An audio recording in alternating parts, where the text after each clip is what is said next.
and you're filming outside, the biggest thing that is a problem for me is the hassle of bringing equipment out, bringing things out and shooting things. Just the fact that I have to bring all that stuff around with me is the biggest hassle. It's the biggest barrier to entry to shooting more videos outside, which is personally one of the things I want to do more. So recently I got a new bag, the Flipside 200, and I've absolutely loved it. It's small, compact, very secure, water resistant to a certain extent, but the only problem is it's very boring to look at. Unlike Peak Design bags, which are super pretentious and all that stuff, you know, it's just a black bag and it gets the job done, which is cool but boring. So let's just fix that right now. So there are a few main things that I really like about this camera bag. So one of the things is the fact that it opens up from the back. So, you know, if you do actually take a bag like this on holiday, your things won't get stolen because it's very difficult to open the bag from the back and steal your stuff. So everything is super secure. However, this does mean that, you know, you have to take off your bag every time you want to take something in and out from it. But if you're traveling, chances are you're using like a zoom lens.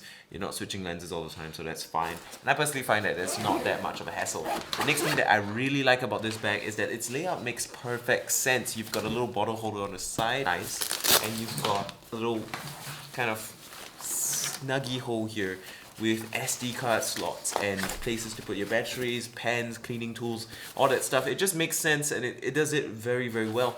And the final thing that I really like about it is that Lowepro's build quality is so good. Now, I bought this bag secondhand and I had to disinfect it and all that stuff after I got it in the mail. But the beautiful thing about a Lowepro bag is that I generally trust the build quality enough to buy one secondhand. They last pretty well. And the fact that the material they use tends to be pretty water resistant. I don't know if there's a specific claim for it, but I've always used it in the rain, have had no issues. The material is good, the build quality is really good, and it's very comfortable to wear. So that's that. The only problem is it looks kind of boring because it's just a boring black bag with nothing special about it except for some logos. So we're gonna fix that right now.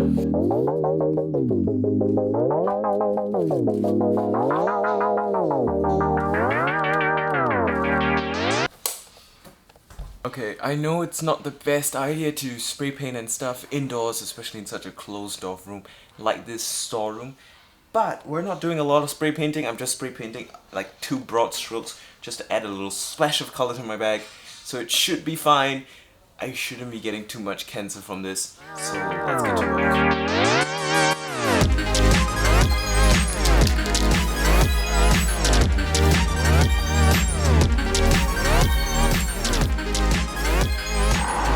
Personally, I think that looks pretty unique. Like, who else got a bag that got a big red X on the back? I mean, it could have been done a little bit better with broader strokes, but it ain't half bad.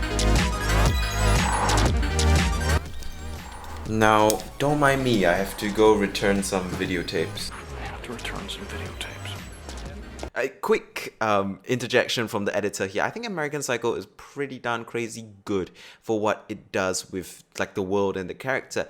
For some reason, despite him being the absolute worst mass murderer you never want to meet in your life, Christian Bale's American Psycho character is somehow the most human in the movie. He's the only one you can even close to relate to, because the rest of the world is obsessed with themselves, the plastic front, their facade, the character of chasing money, chasing clout, chasing fame, and chasing status. But Christian Bale, well, he partakes in this, is the only one in the entire film shown to have a realization of what he has done. And as he breaks down and confesses his sins, somehow it's more human than literally anything else in the film. Yes, he is an insane murderer, and I'm not saying that you relate with his murders. I'm just saying that this movie really does a great job at creeping you out and making you feel terrified of society and the world today, because, you know, you just go like, I can relate with a serial killer mass murderer somehow. But it's true, because he's the only one to show guilt, to have an arc, to have character development, to have any sort of recollection of what's going on, to have any sort of development and realization of the world he's in and what he's become and what he has done. He is somehow the most human despite being a brutal murderer. And I think that's the beauty of the movie, just the sheer horror from making the viewers kind of and the audience relate with a mass murderer relative to everyone else. And that is awesome. as a kind of like person who's really into film. Editor ZX over. I have a knife here. This is my Swiss Army knife. It's stab proof. Oh, maybe not that stab proof. Okay, but like it's mostly stab proof, and as a result, you generally will be okay so long as someone doesn't have the sharpest knife in the world or try to steal your stuff. And if you get the more fancy protective bags, you'll be fine on the stabbing side of things. They generally won't be able to steal your stuff. Now this particular model is the Flipside 200, so I don't really have to worry about people stealing my stuff because the zipper is on this side and it's very thickly padded, so they have a lot of things to cut through before they can actually reach my damn camera gear, so that's fine. Now I just love it because it just screams function over form. It doesn't spend any money, spend any time, spend any fluff doing anything that makes it look good. It's an absolutely ugly bag and I've made it uglier just for that purpose, because when you're shooting with a camera, when you bring your camera out in the camera bag, stop thinking about how you look. You're not being a creative just so that people will call you a creative or an artist. You're not being an artist so people can call you an artist. I know it's kind of like, you know, calling yourself humble by saying something like this, but it just like makes sense to me that your main focus as someone who is a filmmaker, photographer, artist, designer, whatever, should be that product you're producing. It shouldn't necessarily be about you and how you look. Sure, if you're a fashion designer and you're poorly dressed, okay, I get it, people will be like judging you, but if you are a filmmaker, so long as you dress respectively, you look proper, that's enough. Spend your creative energy, spend your creative juices on making your image look good, making your final product look good, making your story riveting. Don't spend your creative energy making yourself look good, telling people that you're creative. I wear a white t-shirt or like a black t-shirt that my sister bought for me in pretty much every single video because of that philosophy. I do have some nice shirts in there. I could do some interesting fit in every single video. I could spend money getting clothes and stuff, but it doesn't matter to me because what's more important to me is my creativity expressed through how I make my videos. My kind of creative juices being expanded through the field that I want to be in, which is filmmaking.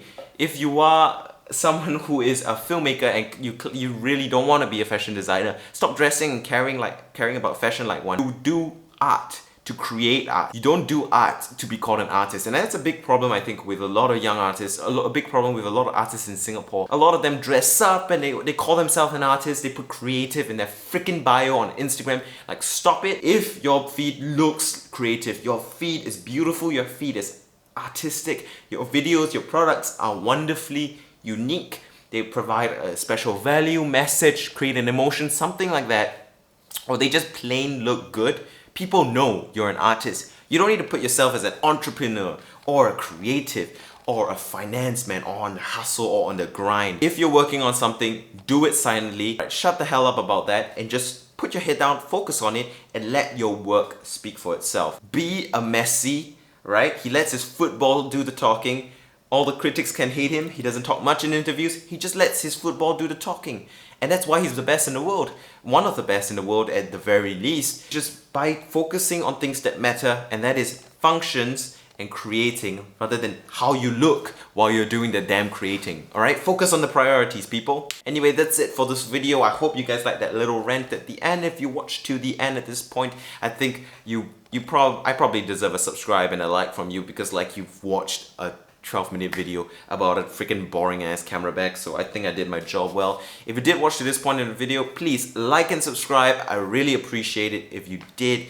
Follow me on Instagram and Twitter follow me on Instagram and join my Discord if you have anything you want to talk about, argue, comments, all that good stuff.